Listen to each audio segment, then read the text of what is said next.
తెలంగాణ కాంగ్రెస్ పార్టీలో మంత్రివర్గ విస్తరణ వ్యవహారం కాకరేపుతోంది.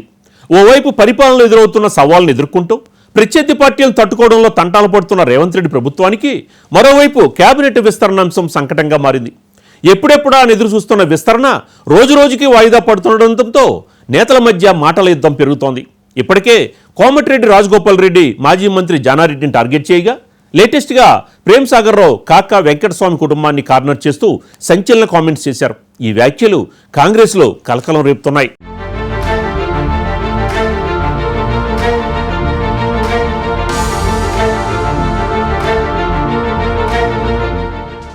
రాష్ట్ర మంత్రివర్గంలో 6 ఖాళీలు ఉన్నాయి.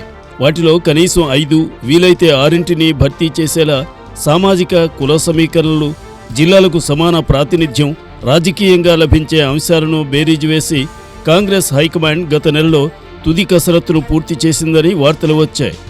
ఏప్రిల్ మొదటి వారంలో విస్తరణ ఉంటుందని ప్రచారం జరిగిన చివరి నిమిషంలో కేబినెట్ విస్తరణకు బ్రేక్ పడింది. ఏడాదిన్నరగా సహనంతో ఎదురు చూసిన ఆశావహులు మరోసారి విస్తరణ వాయిదా పడ్డంతో మండిపడుతున్నారు. తమకు మంత్రి పదవులు రాకుండా మోకాలడ్డుతున్నారంటూ బహిరంగ విమర్శలతో గొంతెత్తుతున్నారు. మంత్రివర్గ విస్తరణపై ఆశలు పెట్టుకున్న వారిలో ఉమ్మడి ఆదిలాబాద్ జిల్లా నుంచి మంచిర్యాల ఎమ్మెల్యే ప్రేమ్ సాగర్ రావు, చెన్నూరు ఎమ్మెల్యే గడ్డం వివేక్ ఉన్నారు.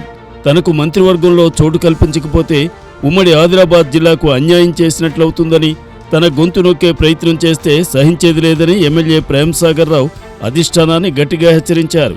ఎమ్మెల్యేలు గడ్డం వినోద్, వివేక్ సోదరులు కాంగ్రెస్ ప్రతిపక్షంలో ఉన్నప్పుడు పార్టీని వీడిపోయి ఎన్నికలకు ముందు మళ్లీ చేరి ఇప్పుడు మంత్రి పదవులు కోరుతున్నారని ఉప ముఖ్యమంత్రి భట్టి విక్రమార్క ముందే మండిపడ్డారు. పార్టీ ప్రతిపక్షంలో ఉన్నప్పుడు జిల్లాలోని ఆదివాసీలకు, కార్యకర్తలకు ఊపిరిగా నిలిచిన నాకు అన్యాయం చేస్తారా? 10 ఏళ్లు పార్టీని కాపాడుకొచ్చిన నాకు ఇచ్చే గౌరవం ఇదేనా అని ప్రశ్నలు గుప్పించారు.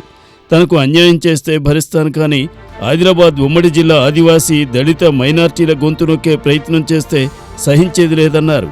మాట ఇచ్చిన మేరకు మంత్రి పదవి ఇవ్వాల్సిందేనని, లేదంటే దేనికైనా సిద్ధమేనంటూ తీవ్ర హెచ్చరికలు చేశారు. ఒక్కరు మాత్రం గుర్తుపెట్టుకోండి, నాకు అన్యాయం జరుగుతుంది భరిస్తా, కానీ మా ఉమ్మడి జిల్లాకు అన్యాయం జరిగేటప్పుడు భరించే ప్రసక్తే లేదు. ఏ పరిస్థితుల్లో భరించాం. దానికోసం ఇది ఉద్యమాల గడ్డ. రాష్ట్రంలో ఉద్యమాలు 1970 నక్సలైట్ ఉద్యమం, కానీ ఉద్యమాలకు ఇది పురిటి గడ్డ. ఈ గడ్డ నుంచి ఉద్యమాలు వేసినాయి కాబట్టి ఇవాళ నిన్నొచ్చి మొన్నొచ్చి ఉన్న పార్టీలను తిరిగొచ్చి పార్టీలో ఉండే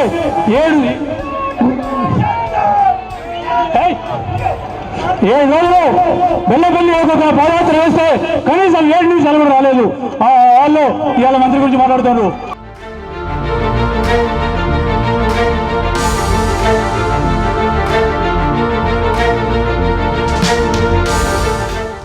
మంత్రి పదవి రాకుండా తన గొంతు నొక్కుతున్నారంటూ ఎమ్మెల్యే ప్రేమసాగర్ రావు, చెన్నూరు ఎమ్మెల్యే వివేక్ పై చేసిన విమర్శలు హాట్ టాపిక్ గా మారాయి. తనపై ప్రేమసాగర్ రావు చేసిన విమర్శలకు వివేక్ కౌంటర్ ఇచ్చారు.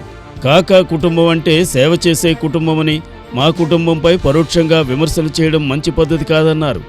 గత ఎన్నికల్లో కాకా కుటుంబం ద్వారానే కాంగ్రెస్ అధికారంలోకి వస్తుందని సీఎం రేవంత్ రెడ్డి తన ఇంటికి వచ్చి కాంగ్రెస్లోకి ఆహ్వానిస్తేనే చేరానన్నారు.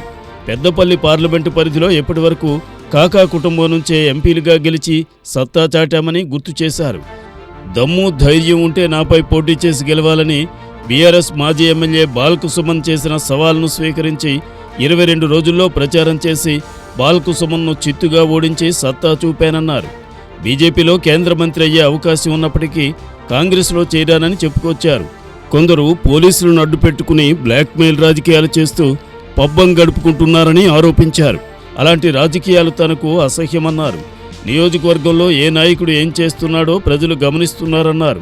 చెన్నూరు నియోజకవర్గంలో ఇసుక, బియ్యం దందాలకు అడ్డుకట్ట వేశానని వివేక్ తెలిపారు.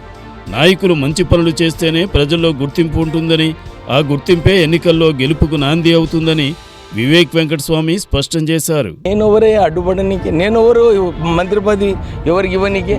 అధిష్టానము వారు ఏదనుకుంటారో, వాళ్ళు ఏం మాట ఇచ్చినారో, వాళ్ళు ఏమనుకుంటున్నారో వాళ్ళు నిర్ణయించుకుంటారు అధిష్టానం. నేను ఎవరు కాదు. నేను ఇప్పటివరకు ఢిల్లీకి పోయి నాకు మంత్రి పదవి ఇవ్వని నేను అడగలేదు. నేను వేరేల వ్యతిరేకంగా నేను ఎందుకు చెప్తా?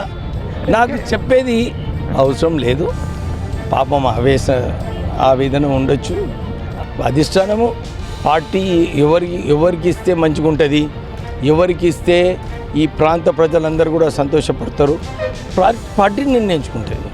ఎందుకంటే పార్టీ కూడా చూస్తారు కదా ఎట్లా పార్టీ సిద్ధాంతాలు ఏమున్నాయి, పార్టీని ఎట్లా బలపరచాలని చెప్పి వాళ్ళు నిర్ణయించుకుంటారు. వాళ్ళు